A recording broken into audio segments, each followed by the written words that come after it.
আর তাওবাকারী বান্দাকে আল্লাহ ভালোবাসেন সবচেয়ে বেশি।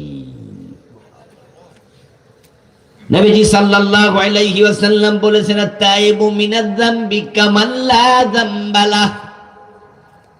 অপরাধ অনেক ছিল, অনেক অনেক অনেক, কিন্তু ব্যক্তি যখন তাওবা করে, প্রিয় নবী বলেন, আল্লাহ এমন ভাবে ক্ষমা করে যে সেই যেমন মনে হয় জীবনে কোনো গুনাহ করেই নাই।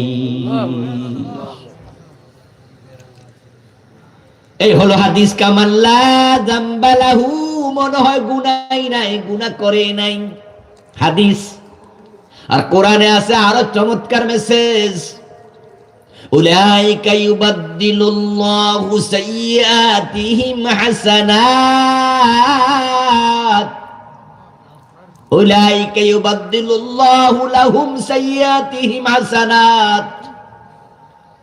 যারা তাওবা করে, নতুন করে আবার ভালো হওয়ার সিদ্ধান্ত নেয়, ইল্লা মান তাবা ওয়া আমানা ওয়া আমিলা আমালান সালিহা,